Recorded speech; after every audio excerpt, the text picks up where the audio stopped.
বন্ধুরা শুভ বিকাল, নিশ্চয়ই খুব ভালো আছো। তোমাদের সবাইকে স্বাগত প্রাণ মিল্ক ক্যান্ডি কুইজ শো জানার আছে বলার আছেতে। তোমাদের সাথে আছি আমি সোনিয়া রিফাত। বন্ধুরা রোজকার মতো আজকেও তোমাদেরকে জানিয়ে দিব একটি নতুন বিষয় সম্পর্কে। আজকে তোমরা জানবে লাল পান্ডা সম্পর্কে। ছোট লাল পান্ডাকে লাল বিড়াল রূপী ভাল্লুক নামেও ডাকা হয়।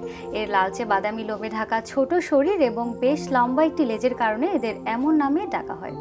হিমালয়ের পূর্বাঞ্চল ও দক্ষিণ চীনে এই লাল পান্ডার দেখা পাওয়া যায়। এরা সাধারণত কচি বাঁশ খেয়ে বাঁচে, তবে পোকামাকড়, ডিম ও ছোট পাখিও খেয়ে থাকে। ওয়ার্ল্ড কনজারভেশন ইউনিয়ন হিসেবে এদের বিপন্ন প্রজাতি হিসেবে ঘোষণা করেছে। বাসস্থানের ক্ষতি ও চোরা শিকারীদের আক্রমণের কারণে বর্তমানে এদের সংখ্যা 10,000-এরও কমে এসে দাঁড়িয়েছে। বন্ধুরা আজকে তোমাদের সঙ্গে আছে মডেল অহনা, চলো কথা বলি তার সঙ্গে। অহনা, তোমাকে স্বাগত প্রাণ মিল্ক ক্যান্ডি কুইজ শো জানার আছে বলার আছে। তো কেমন আছো? অসংখ্য ধন্যবাদ, ভালো আছি। তুমি কেমন আছো? আমিও খুব ভালো আছি। আজকে তোমাকে পেয়েছি, অনেক গল্প করব। আর আসলে একটু পরিচয় করিয়ে দিতে বলতে হয়, মডেল অহনা বললেও আসলে কম হয়ে যায়, কারণ অভিনেত্রী বলতে পারি আমরা, উপস্থাপিকাও বলতে পারি, তো সব কিছু সম্পর্কেই জানবো। শুরুতে একটু মডেলিং নিয়ে কথা বলতে চাই। র্যাম্প মডেলিং করছো, কেমন যাচ্ছে? মেইনলি আসলে র্যাম্প মডেলিংটা বেশি করা হচ্ছে, বাট এখন একটু অন্যদিকে গিয়েছি, এখন একটু মিউজিক ভিডিওটা বেশি করা হচ্ছে। বাট র্যাম্প মডেলিংটা মেইনলি সবাই আমাকে চেনে সেভাবে, র্যাম্প মডেল অহনা। আচ্ছা, তো একটু যদি পিছনের দিকে তাকাই, একটু শুরুটা সম্পর্কে জানবো। মডেলিংয়ের শুরুটা কবে থেকে হয়েছিল? মডেলিংয়ের শুরুটা হয়েছে আসলে 2012-তে। আমি তখন জব করতাম একটা মাল্টিন্যাশনাল কোম্পানিতে, পড়াশোনার পাশাপাশি জব করতাম। তো সেখানে জব করতে করতে একটা সময় হঠাৎ মনে হলো ফটো সেশন করি। ফটো সেশন করলাম। ফটো সেশন করে এমনিতে কখনো ইউজ করা হয়নি। তো এর মধ্যে ফটো সেশনে কিছু পিকচার দিয়েছিলাম আমি ফেসবুকে। তো হঠাৎ করেই একজন নক করলেন। শুরুটা কিছুটা এনটিভির একটা কানেক্টিভিটি দিয়ে হয়েছিল। সেটা হচ্ছে এনটিভি একটা প্রোগ্রাম ছিল নেসক্যাফে গেটস এট রক। এটার উইনার যে ব্যান্ড ছিল, ব্যান্ড 6, ওদের একটা প্রোমো সঙের মিউজিক ভিডিওতে কাজ করার জন্য আমার ফার্স্ট অফার আসে। আচ্ছা, তো ছবি সাবমিট করতে বললো, ছবি সাবমিট করেছি। তখন ওরা সিলেক্ট করেছে আমাকে, অ্যান্ড ফার্স্ট কাজটা ওই মিউজিক ভিডিও দিয়ে হয়েছিল। তো এটা ছিল আমার এন্ট্রি। তারপরে এই তো কাজে অফিসের পাশাপাশি আসলে মডেলিংটা করেছি। আচ্ছা, তো বলছিলে যে এনটিভির একটি কাজ দিয়ে তোমার শুরু হয়েছে, এখন কেমন এনজয় করছো?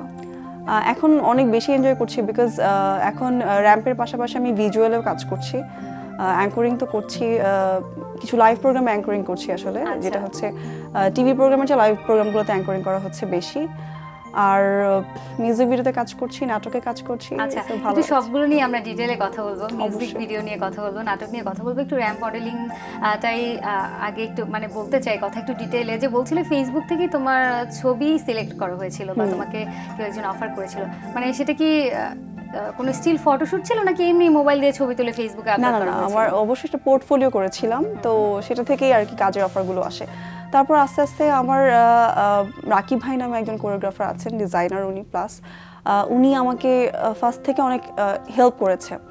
আর যেহেতু আমি একটা মাল্টিন্যাশনাল কোম্পানিতে জব করতাম, ওখানকার কিছু র্যাম্প শো হতো, সেখানেও আমাকে অনেক প্রেফারেন্স দেওয়া হতো। ওখানে ফার্স্টে পারফর্ম করি, ওখান থেকে আস্তে আস্তে সবাই আমাকে র্যাম্পের সেক্টরে যখন দেখলো যে আমি বেটার করছি, তখন র্যাম্পে আমাকে ডাকা শুরু হলো এবং র্যাম্প সেখান থেকেই শুরু। আচ্ছা, তো সেখান থেকে অনেক বড় বড় শো করেছো, অনেক শোগুলোর নাম আমি আসলে তোমার মুখ থেকেই শুনতে চাই, সেই অভিজ্ঞতাগুলো শুনবো। অভিজ্ঞতাগুলো অনেক ভালো, কারণ হচ্ছে আমার খুব সৌভাগ্য হয়েছে, আমি বড় বড় কোরিওগ্রাফারের সাথে আজরা আপু, লুনা আপু, আসাদ ভাইয়া অনেকের সাথে কাজ করা হয়েছে। এর মধ্যে উল্লেখযোগ্য শো হচ্ছে খাদি ফেস্টিভ্যাল, খাদির যে রেভলিউশন, এটার একটা শো ছিল, অনেক বড় একটা শো ছিল। এই শোটা করার সৌভাগ্য আমার হয়েছে। আজরাপুর একটা শো ছিল মসলিন ফেস্টিভ্যাল, এটা হচ্ছে মসলিনের রিভাইভাল। মসলিন যে মানে এখন হারিয়ে যাচ্ছে, সেটাকে আবার নতুনভাবে প্রেজেন্ট করার জন্য মানে এই শো এর মাধ্যমে এটা করা হয়েছিল আহসান মঞ্জিলে, এবং অনেক মিডিয়া ব্যক্তিত্ব এসেছিল, অনেক বড় একটা আয়োজন ছিল। সেখানে পারফর্ম করতে পেরে আমি আসলে আরও বেশি গর্বিত। অনেক বড় একটা ফেস্টিভ্যালে আমি শো করেছি অ্যাজ আ মডেল। আচ্ছা, তো অহনা আপু আর অনেক কথা বলবো, একজন ছোট্ট বন্ধু অপেক্ষা করে আছে, একটা ফোন কল নেই। অবশ্যই। হ্যালো, কে আছে আমার সঙ্গে? আমার নাম আব্দুল মুগনি। কেমন আছো বন্ধু? ভালো আছি। কোন ক্লাসে পড়ছো? ক্লাস 5-এ। ঠিক আছে, বলো কোন বিভাগটি পছন্দ?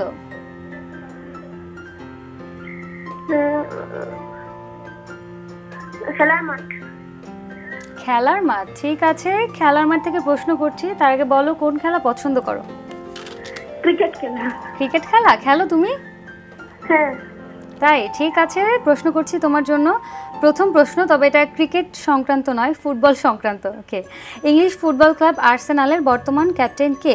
ক লুকাস পোডলস্কি, খ পার মার্টেসেকার, গ Mikel Arteta. Lukas Podolski. Lukas Podolski নিলাম এবং দুঃখিত, উত্তরটি ভুল। সঠিক উত্তর খ পার মার্টেসেকার। আরও একজন বন্ধু অপেক্ষা করে আছে। হ্যালো। হ্যালো, আমি অহনা। অহনা, কেমন আছে বন্ধু? ভালো। ভালো আছে, এত মন খারাপ কেন? আর তুমি কি জানো যে তোমার নামের সঙ্গে আজকে আমাদের অতিথি নামের মিল রয়েছে? তুমি কি শুনতে পাচ্ছ? শুনতে পাচ্ছি। ঠিক আছে, বলো কোন বিভাগটি পছন্দ? জীবজগৎ। জীবজগৎ, ঠিক আছে। জীবজগৎ থেকে প্রশ্ন করছি, তার আগে বলো যে তুমি আজকে সংযোগ পেলে কথা বলছো, কুইজে অংশ নিচ্ছ, তোমার মনটা তো খারাপ কেন? ঠিক আছে, প্রশ্ন করছি। তাই, ঠিক আছে, প্রশ্ন করছি। প্রথম প্রশ্ন, বায়ুমণ্ডলের কোন রাসায়নিক পদার্থ ক্যান্সারের জন্য দায়ী? ক সীসা, খ কার্বন মনোঅক্সাইড, গ হাইড্রোজেন। বলো বলো। হাইড্রোজেন। হাইড্রোজেন নিলাম এবং উত্তর একদম সঠিক। বাহ, অহনা জিতে নিলে 500 টাকা সমমূল্যের বই। দ্বিতীয় প্রশ্ন তোমার জন্য, মেটাকাইনেসিস ঘটে ক লেপটিন পর্যায়ে, খ মেটাফেজ পর্যায়ে, গ অ্যানাফেজ পর্যায়ে। বলো বলো। মেটাফেজ পর্যায়ে। মেটাফেজ পর্যায়ে নিলাম এবং এই উত্তরটিও একদম সঠিক। অভিনন্দন, অসংখ্য ধন্যবাদ, চমৎকার করে উত্তরগুলো দিচ্ছ। এবার বলো, তৃতীয় প্রশ্নে কি যাব? যাচ্ছি। নিয়ম তো নিশ্চয়ই জানো, তাই না? হ্যাঁ। ঠিক আছে, যাচ্ছি। কোনটি সরীসৃপ শ্রেণীর প্রাণী নয়? ক গোখরা, খ টিকটিকি, গ সোনা ব্যাং। বলো বলো। সোনা ব্যাং। উত্তর গ সোনা ব্যাং নিলাম এবং এই উত্তরটিও একদম সঠিক। বাহ, চমৎকার করে উত্তরগুলো দিচ্ছিল অহনা, অসংখ্য ধন্যবাদ অংশগ্রহণ করার জন্য। আপু, কথা বলছিলাম তোমার সঙ্গে র্যাম্প মডেলিং নিয়ে, একটু জানতে চাই, নতুন যদি কেউ র্যাম্প মডেলিংয়ে আসতে চায় নতুন করে, তারা আসলে কি কোনো প্রশিক্ষণ নেওয়ার মতো কোনো ব্যবস্থা রয়েছে? হ্যাঁ, অবশ্যই আছে। এখন আসলে প্রশিক্ষণ নেওয়ার মতো অনেক ব্যবস্থা হয়েছে এবং অনেকে উদ্যোগ নিয়েছে এটাকে আরও বেশি মানে প্রশিক্ষণ নিয়ে আরও পারফেক্ট হয়ে কাজটাতে আসার জন্য। এমন অনেকেই আছেন যারা কোরিওগ্রাফার, তারা স্কুল খুলেছেন। সেই স্কুলে অ্যাডমিশন নিয়ে একটা টাইমের জন্য কীভাবে র্যাম্প মডেলিংয়ের জন্য কীভাবে হাঁটতে হবে, ফটো সেশনের জন্য বা একটা স্টিল শ্যুটের জন্য কীভাবে এক্সপ্রেশন দিতে হবে, এরকম বেশ অনেক কিছুই এখন প্রশিক্ষণ দেওয়া হচ্ছে। তো অবশ্যই কেউ চাইলেই এটা প্রশিক্ষণ নিয়ে আসলে বাংলাদেশে অনেকগুলো ইনস্টিটিউট হচ্ছে মডেলিংয়ের জন্য, র্যাম্প মডেলিং শেখার জন্য, প্রশিক্ষণ নেওয়ার জন্য। তুমি কি কোনো প্রশিক্ষণ নিয়েছিলে? আমার ব্যাপারটা হচ্ছে আসলে প্রশিক্ষণ সেভাবে নেওয়া হয়নি। বলেছিলাম যে কিছু কর্পোরেট সেক্টরে যখন আমার অফিসিয়াল সেক্টরে যখন শোগুলো করতাম, তখন যে কোরিওগ্রাফার আসতেন, তো উনি অনেক কিছু শেখাতেন। তো সেখান থেকে আমি কিছু জিনিস নেওয়ার চেষ্টা করেছি, কারণ উনি প্রফেশনাল যেহেতু, উনি শেখাতেও ঠিক সেভাবে যে কীভাবে র্যাম্প মডেলিং করতে হলে হাঁটতে হবে, প্লাস কীভাবে এক্সপ্রেশনটা দিতে হবে। তো এই জিনিসগুলো করতে করতে যেটা হয়েছে যে বলতে গেলে প্রশিক্ষণটা ওখান থেকে নেওয়া হয়েছে। এমনিতে আলাদাভাবে যে কোথাও গিয়ে প্রশিক্ষণ নেওয়া হয়েছে, এই জিনিসটা আসলে ভাবে আমার ক্ষেত্রে করা হয়নি। আচ্ছা, তো নতুন যারা আসছে বলছিলে যে প্রশিক্ষণ নেওয়াটা আসলে খুবই জরুরি এবং বাংলাদেশ ইনস্টিটিউট হচ্ছে, তো তারা আসলে কিভাবে যোগাযোগ করতে পারে সেখানে? যোগাযোগ করাটা আসলে এখন তো ফেসবুকের যুগ, খুব সহজ সব কিছু। সো ফেসবুকে অনেক কিছু অ্যাভেলেবল। ফেসবুক আমি খুব ইম্পর্টেন্ট একটা বলতে চাচ্ছি, সেটা হচ্ছে যারা এখন মডেলিং করতে চাচ্ছে, র্যাম্প মডেলিং বা স্টিল যেটাই করতে চাক, সেক্ষেত্রে একটা ভালো আমার পরিচিত একটা ভালো আছে অ্যাডলফ খান ভাইয়ার জাস্ট সার্চ করলেই ফেসবুকে পেয়ে যাবে, এবং উনি খুবই ভালো প্রশিক্ষণ দিচ্ছে, এবং ওনার হাত দিয়ে অনেকেই এখন ভালো মডেলিং করছে এবং ভালো কাজ করছে। আচ্ছা, তুমি যখন শুরু করেছিলে মডেলিংটা, পরিবারের সাপোর্ট কতখানি ছিল? পরিবারের সাপোর্টটা আসলে ভালো ছিল। হ্যাঁ, আব্বু আম্মু আসলে কখনো ওইভাবে বাধা দেয়নি, কারণ হচ্ছে আমার কাজ যখন ফার্স্ট কাজটা দেখেছিল, তাদের মনে হয়েছে যে নাইস, তখন বলেছে ফাইন, মিউজিক ভিডিও করেছো, এগুলা ঠিক আছে, যে দেখতে অনেক ভালো আছে। কারণ ফার্স্টেই পরিবার কিন্তু ওইভাবে সাপোর্ট দেয় না, বাট আমি আসলে আল্লাহর রহমতে অনেক সাপোর্ট পেয়েছি, এখনো সাপোর্ট পাচ্ছি। আচ্ছা, অনেক লাকি বলতে হচ্ছে, কারণ পরিবার থেকে অনেক সময় সাপোর্ট করতে একটু দেরি হয়ে যায়, অনেক সময় লেগে যায়। হ্যাঁ।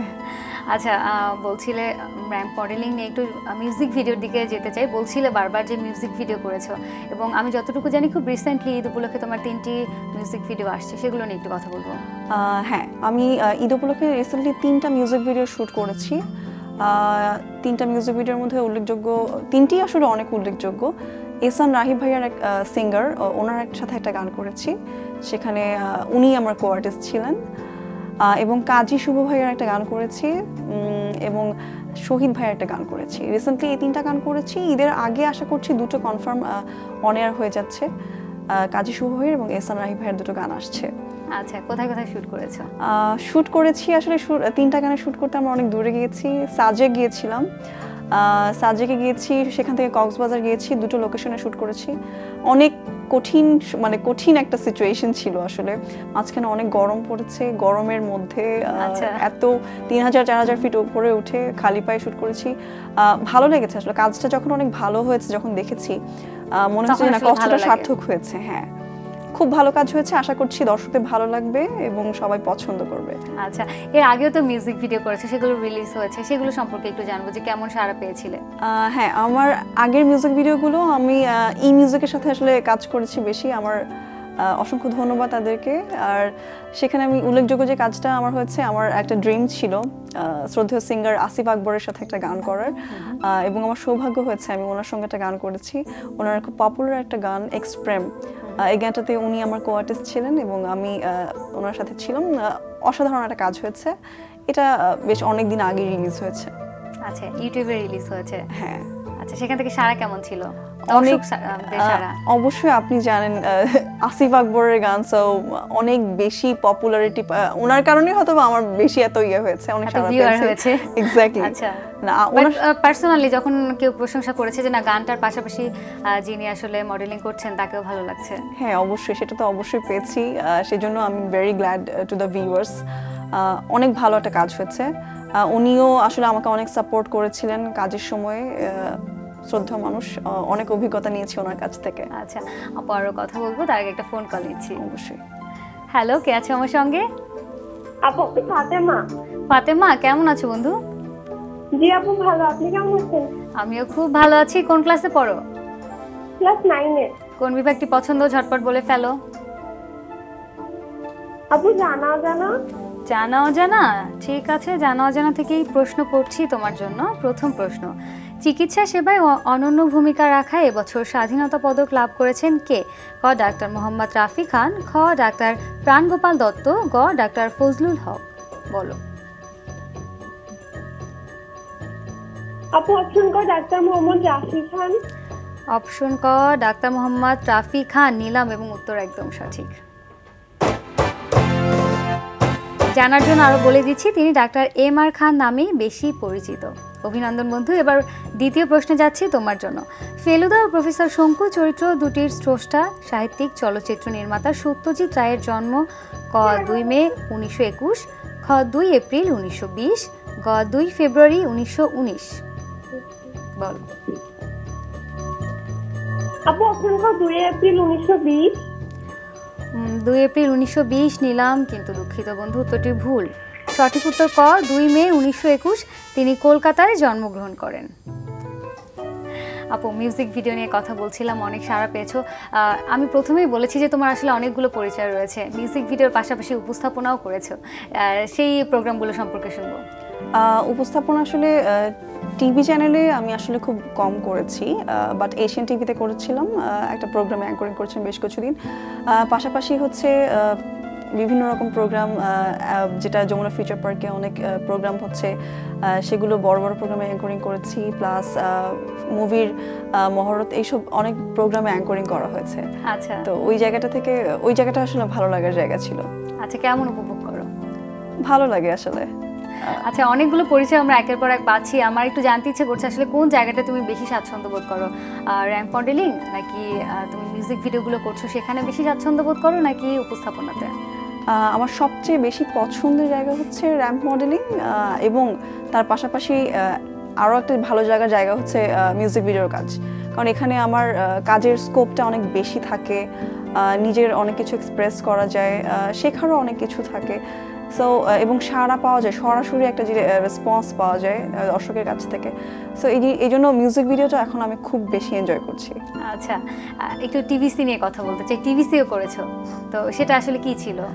টিভিসির হ্যাঁ করেছি। টিভিসির দিকটাতে আমি আসলে একটু কমই যাওয়া হয়েছে, কারণ শো নিয়ে বিজি থাকার কারণে যেটা হচ্ছে টিভিসির দিকে অতটা মনোযোগ দেওয়া ওভাবে হয়নি।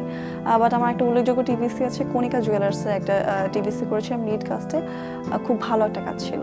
সেটা সময় হয়ে গেল ছবির গ্যালারি খেলার। দেখা যাক কে আছে আমার সঙ্গে। হ্যালো, কে আছো? হ্যালো, আমি সুস্মি। সুস্মি, কেমন আছো? ভালো আছি। কোন ক্লাসে পড়ছো বন্ধু? ক্লাস 5। ক্লাস 5-এ? ঠিক আছে, তুমি তো জানো এবার ছবির গ্যালারি খেলবে। ছবিটি ভালোভাবে দেখো আর আমার প্রশ্নের উত্তর দাও। ভারতের এই ক্রিকেটারের নাম বলো। ক KL রাহুল, খ মনীষ পান্ডে, গ মুরালি বিজয়। বলো। ক KL রাহুল। ক KL রাহুল নিলাম এবং উত্তর একদম সঠিক। অভিনন্দন, 500 টাকা সমমূল্যের বই পেয়ে গেলে তুমি। এবার তোমার জন্য দ্বিতীয় প্রশ্ন। ছবির এই জাদুঘরটির নাম বলো। ক উফিজি গ্যালারি, খ মেট্রোপলিটন মিউজিয়াম আর্ট, গ হারমিট্রেস জাদুঘর। বলো। কি বলবো? কাকে জিজ্ঞাসা করছো তুমি? না না না, এটা তো হবে না, তুমি নিজে বলো, নিজে উত্তর দাও। হারমিট্রেস জাদুঘর। হারমিট্রেস জাদুঘর নিলাম, কিন্তু কে বলে দিয়েছে? সত্যি কথা বলবে। কেউ বলেনি। হ্যাঁ বলেছে, আমি তো শুনলাম, পাশ থেকে কেউ বলে দিয়েছে। না। ঠিক আছে, নিলাম, উত্তর একদম সঠিক। এটি রাশিয়ায় অবস্থিত। এবার বলো, তৃতীয় প্রশ্নে কি যাব? জি। ঠিক আছে, যাচ্ছি। মার্কিন যুক্তরাষ্ট্রের এই সাবেক প্রেসিডেন্টের নাম কি? ক বেঞ্জামিন হ্যারিসন, খ মিলার্ড ফিলমোর, গ অ্যান্ড্রু জনসন। বলো। উত্তর খ মিলার্ড ফিলমোর। উত্তর খ মিলার্ড ফিলমোর নিলাম এবং এই উত্তরটিও একদম সঠিক। অভিনন্দন বন্ধু, পেয়ে গেলে 2000 টাকার সমমূল্যের বই। আরো একজন বন্ধু অপেক্ষা করেছে, একটা ফোন কল নিচ্ছি। হ্যালো, কে আছে আমার সঙ্গে? দুঃখিত বন্ধু, সম্ভবত ফোনের সংযোগটি কেটে গিয়েছে। আপু কথা বলছিলাম, অনেকগুলো বিভাগ নিয়ে আসলে কথা বললাম, তোমার পরিচয় দিতে গেলে শেষ হচ্ছে না। একটু নাটকের দিকে তাকাতে চাই। নাটক করেছে অনেকগুলো, সেগুলো নিয়ে শুনবো যে কি কি নাটকে অভিনয় করেছো। নাটক আসলে বেশ অনেকগুলো করা হয়েছে, এর মধ্যে আমি বেশ কিছু উল্লেখ করব। আমি অংশু ভাইয়ের সঙ্গে কাজ করেছি, যেটা আমার সৌভাগ্য হয়েছে তানিম রহমান অংশুর সাথে কাজ করার। ওনার সাথে বেশ কিছু কাজ হয়েছে, এর মধ্যে উল্লেখযোগ্য হচ্ছে ডেইলি ফ্রাইড নাইট, যেটা হতো গাজী টিভিতে, সেটার 2টো টেলিফিল্ম করেছি, যেটা হচ্ছে 1 সপ্তাহব্যাপী ধারাবাহিক যায় এবং সপ্তাহ শেষে হচ্ছে টেলিফিল্ম করে দেখাচ্ছে। সো সেটার মধ্যে আমি সিনলেস একটা নাটক করেছি এবং আরেকটা নাটক করেছি পাপ, এই দুটো ওনার করেছি। এবং ডিরেক্টর তারেক আল হারুনের একটা নাটকে কাজ করেছি, সেটা হচ্ছে রেফ্রিজারেটর, সেখানে মম আপুর সাথে আমার কাজ করার মানে সৌভাগ্য হয়েছে। প্লাস আমি রিসেন্টলি ঈদ উপলক্ষে করা হয়েছে, আমি এখন আসলে কনফার্ম বলতে পারছি না অনের হবে কিনা, ডিরেক্টর MD কনকের সাথে কাজ করেছি 2টো নাটকে, একটা হচ্ছে ব্যাক ফোকাস এবং আরেকটা হচ্ছে ট্র্যাপ। এখানে দুটোতেই আমার সাথে কো-আর্টিস্ট ছিল, আমরা একসাথে শ্যুট করেছিলাম।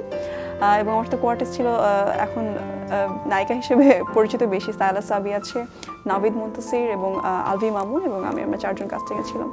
এবং আকিব জামান রিয়াদ আরেকজন ছিলেন, উনি একজন সিঙ্গার, উনি আমাদের সাথে নাটকে ছিলেন। বাহ, বেশ অনেকগুলো নাটকের কথাই জানলাম। একটু জানতে চাই সেখানে চরিত্রগুলো আসলে কেমন ছিল? যে চরিত্র ছিল, মজার ব্যাপার হচ্ছে সিনলেস নাটকটার মধ্যে আমার চরিত্র ছিল সিআইডি। আচ্ছা, মুমতাহিনা টয়া ছিল আমার সাথে, আমরা দুজনই সিআইডি রোল করেছি। খুব এক্সাইটিং ছিল, খুব মজার ছিল আসলে এক্সপেরিয়েন্সগুলো। গান নিয়ে দৌড়াদৌড়ি করছি, অনেক অনেক মজার এক্সপেরিয়েন্স ছিল। আর এর মধ্যে ব্যাক ফোকাস এবং ট্র্যাপের স্টোরিগুলো একটু অন্যরকম ছিল। ট্র্যাপের স্টোরিটা ছিল ট্র্যাপ একটু অন্যরকম, একটু কিছুটা ভয়ঙ্কর ছিল, কিছুটা ছিল। ব্যাক ফোকাসটা একটু হরর ছিল, মেইনলি হরর। মানে তোমার ক্যারেক্টারটা সেখানে কি ছিল? ক্যারেক্টারটা এরকম ছিল যে আমরা বন্ধুরা একসাথে কোথাও গিয়েছি এবং সেখানে কিছু মানে কিছু কিছু ভয়ঙ্কর সিচুয়েশন হয়েছে, এই জিনিসগুলো নিয়েছিল। দেখলে সবাই জানতে পারবে আসলে স্টোরিটা কি। আমি চাই সবাই দেখুক। আচ্ছা, সবাই দেখুক। ঠিক আছে, একটু জানতে চাই যে লোকেশনগুলো আসলে কোথায় ছিল? কারণ হরর মানে কোনো নাটক মুভি শুনলেই আমার একটু বেশি জানতে ইচ্ছে করে আসলে যে এটা কিভাবে তৈরি হচ্ছে। আমরা আসলে রিসেন্টলি ঈদের জন্য যেটা করেছি, ব্যাক ফোকাস এবং ট্র্যাপ দুটো আমরা হচ্ছে খাগড়াছড়িতে করেছি। একটার কিছু অংশ খাগড়াছড়িতে নেওয়া হয়েছে এবং খাগড়াছড়ি থেকে পরে আমরা মুভ করেছি আবার সাজেকে। ওখানে রাত 3টা 4টা 5টা অনেক রাত পর্যন্ত আমাদের শ্যুট করা হয়েছে। সো সাজেকে কিছু অংশ নেওয়া হয়েছে। এটা মোটামুটি অনেক আগে শ্যুট করেছি, আশা করছি হয়তো ঈদে আসবে। আচ্ছা, একটু নাটক নিয়ে জানতে চাই যে র্যাম্প মডেলিং করছিলে, তারপর নাটকে আসা, তো মানে সেই আসলে মোড় নেওয়াটা বা নাটকে আসা আসলে কেন সেটা একটু জানবো। নাটকের জায়গাটা হচ্ছে আমার আসলে আমার একটা শর্ট ফিল্ম ছিল, আমি একটু এটা উল্লেখ করতে চাই। ওটা থেকে আসলে দেখা যায় যে ওটা দেখার পর অনেকে আছে যে আমাকে একটু প্রেফার করেছে যে অভিনয়টার ব্যাপারে সবাই কনফার্ম হয়েছে। বাট তার আগে থেকে এমনিতেও করা হয়েছে, পরিচিত অনেকে আছে যারা যখন কাজে আমাকে ডেকেছে, যখন দেখেছে যে অভিনয়টাতে ঠিক আছে, তখন আরও বিভিন্ন রকম কাজে ডেকেছে। আমি অবশ্যই আমার একটা শর্ট ফিল্মের কথা বলতে চাই। আমি একটা শর্ট ফিল্ম করেছিলাম আজ থেকে প্রায় 1.5 বছর আগে, দ্য ডেসপারেট ওমেন। সেখানে লিড কাস্টে ছিলাম, I was the desperate women. And ওটার স্টোরিটা অসাধারণ একটা স্টোরি ছিল এবং এটা বেশ কিছু ফিল্ম ফেস্টিভ্যালে নমিনেটেড হয়েছে। আর্ট ফিল্ম ফেস্টিভ্যাল ক্যামেরুন এখানে নমিনেটেড হয়েছে, ইন্ডিয়ান সিনে ফিল্ম ফেস্টিভ্যাল এটাতে এটা 4th ইন্ডিয়ান সিনে ফিল্ম ফেস্টিভ্যালে নমিনেটেড হয়েছে এবং কলকাতা শর্টস ফিল্ম ফেস্টিভ্যালে নমিনেটেড হয়েছে। শাব্বির মাহমুদকে আমি ধন্যবাদ জানাই আমাকে অসাধারণ একটা কাজের অংশ করার জন্য, এবং এই উল্লেখযোগ্য কাজের একটা অংশ আমি হয়েছি। আচ্ছা, তো শর্ট ফিল্মে আসলে মানে যখন অভিনয় করলে প্রথম অভিনয়ের অভিজ্ঞতাটা একটু জানতে চাই যে কেমন লেগেছিল? কেন জানি আমার কখনোই মানে কোনো কাজে প্রথম করছি বা এটা কখনো ওভাবে মনে হয়ে ভয় লাগেনি। আম্মু যেটা আমাকে বলে যে আমি কোনো কিছুতে ভয় পাই না, আমি আসলে কোনো কিছুকে মানে হুট করে ভয় পাই না, আমি ব্যাপারটাকে অ্যাডজাস্ট করে নিতে পারি খুব সহজে। আমার কাছে খুব মানে ফ্রেন্ডলি মনে হচ্ছিল এবং আমার কোয়ার্টিস্ট যারা ছিল তারা অনেক বন্ধুসুলভ ছিল, যার কারণে আসলে আমার কাজটা আরও বেশি সুন্দর এবং সহজ হয়ে গিয়েছিল। কাজের অভিজ্ঞতা সবসময় ভালো ছিল, খারাপ ভালো মিলেই আসলে কাজের অভিজ্ঞতা, কষ্ট মিলিয়ে অভিজ্ঞতা। সো অভিজ্ঞতা অল ওভার খুব ভালো। আচ্ছা, তো আপু আর কথা বলবো, তবে আরো একটা ফোন কল নিতে চাই, একজন ছোট্ট বন্ধু অপেক্ষা করে আছে। অবশ্যই। হ্যালো, কে আছে আমার সঙ্গে? আমি তাসি। কেমন আছো বন্ধু? আলহামদুলিল্লাহ। আলহামদুলিল্লাহ, ঠিক আছে, বুঝতে পারছি বেশ ভালো আছো। কোন ক্লাসে পড়ো? অষ্টম শ্রেণী, ঠিক আছে। কোন বিভাগটি পছন্দ?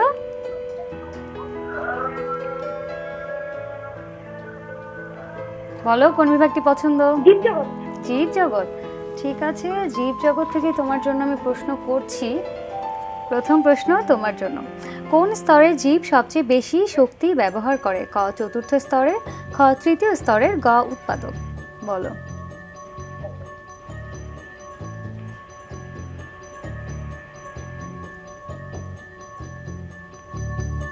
ঝটপট বলতে হবে। গ উৎপাদক নিলাম এবং উত্তর সঠিক। দ্বিতীয় প্রশ্ন তোমার জন্য, আবেগ উদ্বেগ প্রভৃতির প্রধান কেন্দ্র হিসেবে কাজ করে? ক হাইপোথ্যালামাস, খ সেরেব্রাম, গ থ্যালামাস। বলো, ঝটপট বলতে হবে।